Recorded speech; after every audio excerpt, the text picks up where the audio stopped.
குஜராத் அகமதாபாத்ல நடந்த ஏர் இந்தியாவினுடைய ஆக்சிடென்ட் 241 உயிர்களை பறிச்சுது. ஒட்டுமொத்த தேசத்தினுடைய மக்களும் சோகத்தில் ஆழ்ந்தார்கள் அப்படிங்கிறதுல எந்த மாற்று கருத்தும் இல்ல. ஆனா சமூக வலைத்தளங்கள்ல பார்த்தோம் அப்படின்னா இப்படி ஆக்சிடென்ட் நடந்துட்டு அப்படின்னு செய்தி நிறுவனங்கள்ல பதிவிடுறாங்க. அதுக்கு கீழே சந்தோஷப்படக்கூடிய சிரிப்பு சிம்பலை போட்டிருக்கிறாங்க. இஸ்லாமிய பெயர்களை கொண்ட நபர்கள் அப்படிங்கிற ஒரு ஸ்கிரீன்ஷாட்டையும் எடுத்து வெறுப்பு பிரச்சாரமா பரப்பிட்டு இருக்கிறாங்க. அது உண்மையா பொய்யா சித்தரிக்கப்பட்டதா அப்படிங்கிற உண்மை விஷயம் நமக்கு இதுவரைக்கும் தெரியல. ஏன்னா உலகத்திலேயே அதிகமான ஃபேக் நியூஸ், டிஸ்இன்ஃபர்மேஷன், மிஸ்இன்ஃபர்மேஷன் மிக அதிகமா நடக்கக்கூடிய தேசம் முதலாவது எதுன்னு பார்த்தா அது இந்திய தேசமா இருக்குது அப்படிங்கிறது புள்ளி விவரப்படி நிரூபிச்சிருக்கிறாங்க. ஒருவேளை அது உண்மையாக இருக்கும் பட்சத்தில் அந்த பெயர்களை பார்த்தோம் அப்படின்னா பாகிஸ்தானிய பெயர்களை கொண்டிருக்கிறதா அந்த அடையாளத்தின் மூலம் நம்மளால அறிய முடியுது. இது எந்த விதத்திலையும் இஸ்லாத்தின் பண்பும் அல்ல, இஸ்லாம் போதிச்ச விஷயம் அல்ல. நபிகள் நாயகம் ஸல்லல்லாஹு அலைஹி வஸல்லம் உட்கார்ந்துட்டு இருக்கிறாங்க. ஒரு தெருவோரத்துல ஒரு இறந்த உடலை தூக்கிட்டு போறாங்க. நபிகள் நாயகம்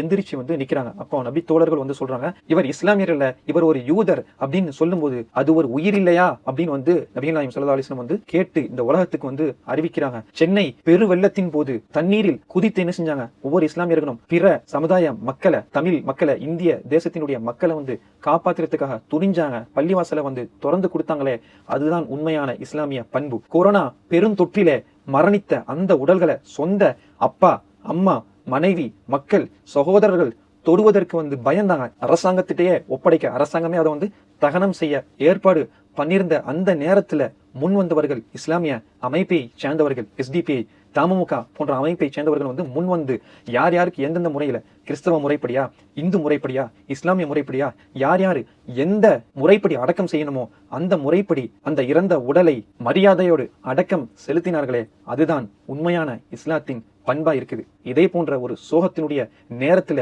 ஒரு இஸ்லாமியர் என்ன செய்யணும் அப்படின்னா, அனைவரும் கடவுளுக்கு சொந்தமானவர்கள், அவனே தந்தான், அவனே எடுத்துக்கிட்டான், திரும்ப அவங்கிட்டே இருக்கிறோம் அப்படிங்கிற ஒரு நல்ல வார்த்தையை சொல்லி இறந்த மக்களை இழந்து வாடும் அந்த குடும்பத்தினருக்கு ஆதரவா இருக்கணும் அப்படிங்கிற நல்ல நோக்கத்தையும் தான் ஒரு இஸ்லாம் முன்னிறுத்தது. உண்மையான இஸ்லாமியர் அதை மட்டும்தான் செய்வார். வரலாற்று பூர்வமாக ஒவ்வொரு பேரிடர் நிகழ்வுகளையும் அதை கண்கூடா நம்ம பார்த்துட்டு இருக்கிறோம் அப்படிங்கிறத மறந்துடக்கூடாது.